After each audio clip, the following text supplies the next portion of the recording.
आज से करीब 100 साल पहले इंसान द्वारा बनाया गया कैमरा कुछ इस तरह का दिखाई देता था, जो कि आज बदलकर कुछ ऐसा रूप ले चुका है। ये तो सिर्फ एक एग्जाम्पल है इस बात का कि टेक्नोलॉजी इतने कम समय में कितनी तेजी से बदलकर डेवलप हो रही है। जहां एक तरफ तो इंसानी सभ्यता काफी तेजी से एडवांस हो रही है, वहीं दूसरी तरफ पास्ट में मौजूद चीजें विलुप्त होकर अपना अस्तित्व खो रही हैं। ऐसे में जो कुछ भी आज हमारे पास मौजूद है, हो सकता है कि फ्यूचर में वो ना रहे, और अगले 100 सालों में हमारी धरती पर कितना बड़ा बदलाव आने वाला है, इसका तो हम और आप शायद कल्पना भी न कर पाए। लेकिन आज के साइंटिस्ट ने फ्यूचर की कुछ पॉसिबिलिटीज के बारे में प्रेडिक्ट किया है, जिससे ये पता लगाया जा सकता है कि आने वाले समय में इंसान का भविष्य कैसा होगा।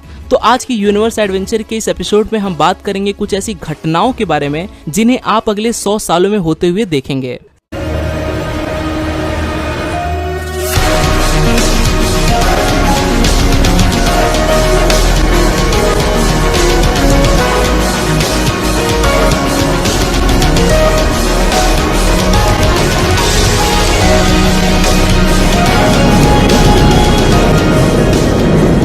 साल 2020 से लेकर 2040 तक हम सभी जानते हैं कि दुनिया की सबसे ज्यादा पॉपुलेशन वाला देश चाइना है और उसके ज्यादातर नागरिक बुढ़ापे का शिकार हो चुके हैं। लेकिन जल्द ही यह आंकड़ा बदलने वाला है, क्योंकि अब भारत दुनिया की सबसे ज्यादा आबादी वाला देश बन जाएगा। इस दौरान बुर्ज खलीफा भी दुनिया की सबसे ऊंची बिल्डिंग होने का खिताब खो चुकी होगी, क्योंकि उसकी जगह जेडा टावर ले चुका होगा। एलोन मस्क के पहले स्टारशिप रॉकेट को मंगल ग्रह पर भेजा जाएगा। यह पहली बार धरती से बाहर किसी दूसरी ग्रह पर इंसानी बस्तियों को बसाने की शुरुआत होगी। वायरलेस चार्जिंग भी एडवांस हो चुकी होगी और अब मोबाइल फोन को वाईफाई जैसी टेक्निक के इस्तेमाल से चार्ज किया जाएगा। धरती पर इस समय पर एक ऐसे डिजिटल फैब्रिक को बनाकर तैयार किया जाएगा जिन पर लगे सेंसर्स की मदद से इन कपड़ों को पहनने वाले इंसान की हर तरह की हेल्थ से जुड़ी कंडीशन का पता लगाया जा सकेगा। धरती पर बड़ी बड़ी बिल्डिंग्स को बनाने के लिए आज की ईंटों की जगह पर इलेक्ट्रिक स्टोरेज सेल्स का इस्तेमाल किया जाएगा, जो सूरज की रोशनी से चार्ज होकर बिजली पैदा करने का काम करेंगी। घर घर में रोबोटिक डॉग्स का इस्तेमाल किया जाने लगेगा। इस समय हमारी गाड़ियां आपस में कम्युनिकेट करने लगेंगी, जिससे एक्सीडेंट होने का खतरा न के बराबर हो जाएगा। भविष्य में टाइटेनियम डाइऑक्साइड का इस्तेमाल बिल्डिंग से लेकर कपड़ों तक पर किया जाएगा, जिससे बिल्डिंग्स पर धूप पड़ने से ही वो अपने आप साफ होकर कई सालों तक नई की तरह चमकती रहेंगी।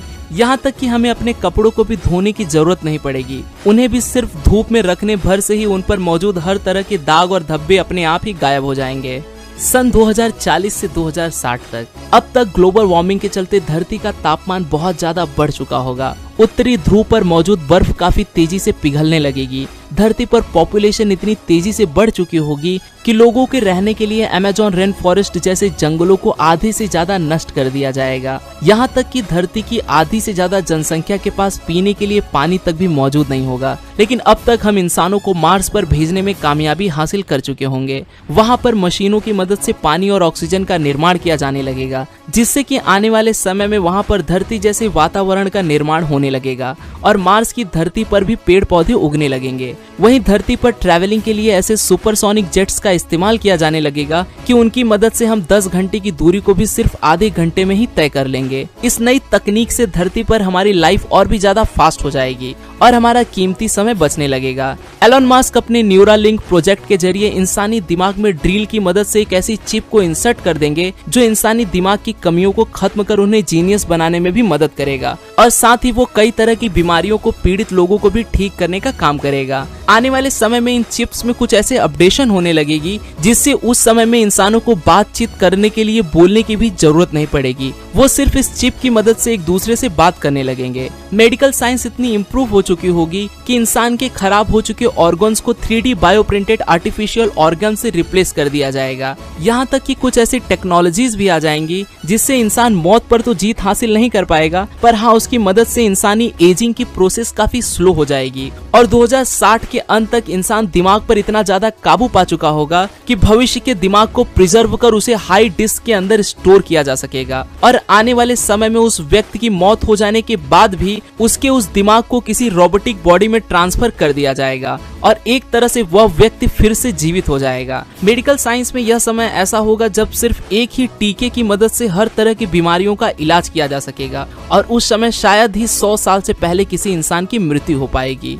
अब नजर डालते हैं हैं 2061 से लेकर 2100 तक की घटनाओं पर। इस समय तक मार्स पर इंसान की आबादी करीब 3 लाख तक जा पहुंचेगी और पिछले कई हजार सालों में विलुप्त हो चुके कई जानवरों को उनके डीएनए की मदद से फिर से जिंदा कर दिया जाएगा। इंसान स्पेस में मौजूद एस्ट्रॉइड्स में से भी जरूरी मिनरल्स को कलेक्ट कर उसका इस्तेमाल ईंधन के रूप में करने लगेगा। स्टेम सेल टेक्नोलॉजी की मदद से इंसान अपने शरीर के खोए हुए पार्ट्स जैसे कि उंगलियों को दोबारा से रीग्रो कर पाएगा। आयरन मैन मूवी के टोनी स्टार्क की तरह इंसान आर्क रिएक्टर टेक्नोलॉजी को काफी हद तक कॉम्पैक्ट और एफिशिएंट बना चुका होगा, जिसके इस्तेमाल से ईंधन की खपत खत्म हो जाएगी। अब तक इंसान के लिए दूसरी प्रजातियों के जीव जंतुओं से भी कम्युनिकेट कर पाना संभव हो जाएगा। 2075 तक पॉल्यूशन के चलते धरती की खराब हो चुकी ओजोन लेयर, जो सूरज की खतरनाक अल्ट्रावायलेट किरणों को धरती पर आने से रोकती है, पूरी तरह से रिपेयर हो चुकी होगी, जिससे धरती पर होने वाली काफी खतरनाक बीमारियों से मुक्ति मिल जाएगी। साइंस और टेक्नोलॉजी की मदद से इंसानी शरीर में कुछ ऐसे चिप्स को इंजेक्ट किया जाएगा जो इंसान की लगभग हर तरह की समस्या को दूर कर देगी। जैसे कि अगर कोई इंसान अपना वजन कम करना चाहता है तो वो पेट में लगी अपनी इस चिप की मदद से अपने खाने पीने की डाइट पर भी काबू कर पाएगा। इस समय तक टेक्नोलॉजी इतनी एडवांस हो चुकी होगी कि आर्टिफिशियल आंखों, सिंथेटिक ब्लड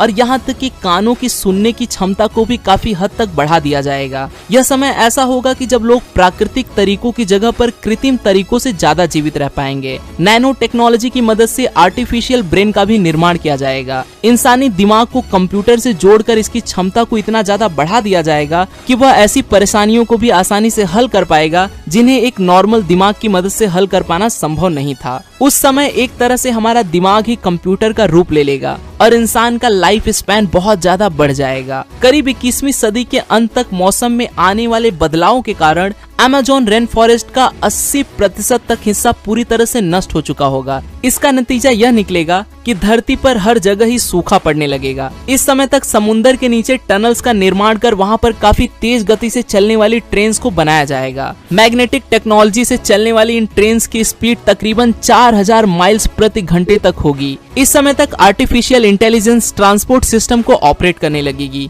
यह समय ऐसा होगा जब इंसान मैग्नेटिक पावर की मदद से ट्रैवल कर कुछ ही मिनटों में हजारों मील लंबा सफर भी तय करने लगेगा। बेसिक मॉलिक्यूलर असेंबलर्स की मदद से इंसानी खाने को मशीन के द्वारा बस एक बटन दबाकर ही तैयार किया जाएगा। सन 2100 तक अंटार्कटिका की लगभग सारी बर्फ पिघल चुकी होगी और इस बर्फ के पिघलने के कारण समुद्र के पानी का स्तर तकरीबन 7 फीट तक बढ़ चुका होगा, जिससे समुद्र के किनारे पर बसे कई देश पानी में डूब चुके होंगे। लेकिन उस समय वेस्ट अंटार्कटिका के सूख जाने की वजह से वहां पर डेवलपमेंट का कार्य काफी तेजी से बढ़ने लगेगा। इंसान यहाँ पर काफी एडवांस ऊंची ऊंची इमारतों का निर्माण करने लगेगा। नतीजतन धरती के इस एरिया में भी जनसंख्या काफी तेजी से बढ़ने लगेगी। धरती पर मौजूद सबसे खूबसूरत वाटरफॉल यानी कि नाइग्रा फॉल्स का वजूद भी अब पूरी तरह से खत्म हो चुका होगा और ऐसी भी संभावना है कि उस समय 1 किलोमीटर से भी ज्यादा डायमीटर जितना बड़ा एक एस्ट्रॉइड आकर धरती से टकरा जाए और धरती से समस्त जनजीवन को ही नष्ट कर दे। अब ये धरती से टकरा ही जाएगा ये पूरी तरह से जरूरी नहीं है, क्योंकि उस समय तक इंसान कुछ ऐसी टेक्नोलॉजी को बना चुका होगा जो धरती को किसी भी बड़े एस्ट्रॉइड से टकराने से बचा सके। हालांकि उस समय तक इंसान टेक्नोलॉजी की मदद से लगभग हर एक क्षेत्र में ही इतनी उन्नति कर चुका होगा कि अब धरती पर से इंसान की मौजूदगी को मिटा पाना लगभग असंभव ही हो जाएगा। लेकिन फिर भी भविष्य में धरती पर कुछ ऐसे इवेंट भी हो सकते हैं जिनकी वजह से इंसानी सभ्यता पूरी तरह से खतरे में आ सकती है। जैसे कि भविष्य में एक सुपर वोल्केनिक इरप्शन यानी कि ज्वालामुखी विस्फोट भी हमारा स्वागत कर रहा है और यह विस्फोट किसी आम ज्वालामुखी की तरह नहीं होगा, बल्कि इसका प्रभाव तो धरती पर किसी बड़े एस्ट्रॉइड के टकराने से भी ज्यादा खतरनाक होगा। यह धरती पर प्रति 100 किलोमीटर क्यूबिक जितना काला धुआं उत्पन्न करेगा, जिसके चलते हमारी धरती के ऊपर एक मोटे बादल की चादर बिछ जाएगी जो धरती के अंदर की गर्मी को ना तो बाहर निकलने देगा और इसकी वजह से धरती से बाहर की गर्मी भी धरती की सतह पर नहीं पहुंच पाएगी, जिसका नतीजा यह निकलेगा कि यहाँ पर इंसानों का बच पाना लगभग नामुमकिन ही हो जाएगा और ऐसे में यहाँ पर एक हिमयुग की शुरुआत होगी। अब ऐसे में इंसान को किसी दूसरे ग्रह पर भी अपने पैर जमाने ही होंगे।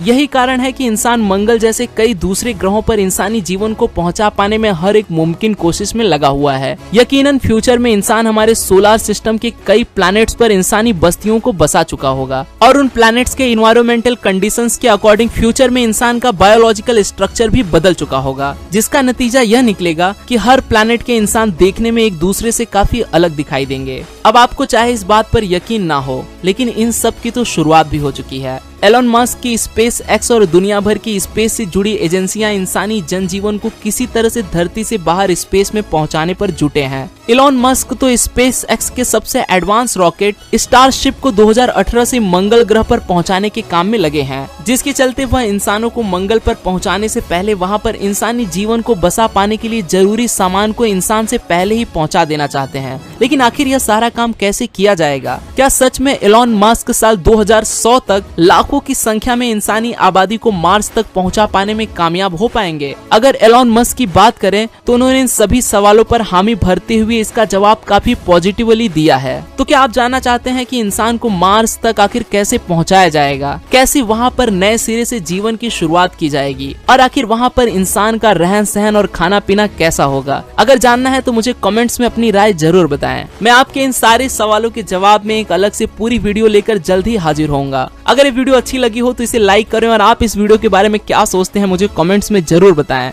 मैं हूं आपका दोस्त रोहित, फिर मिलता हूं आपसे ऐसी एक और अमेजिंग वीडियो के साथ। तब तक के लिए नमस्कार।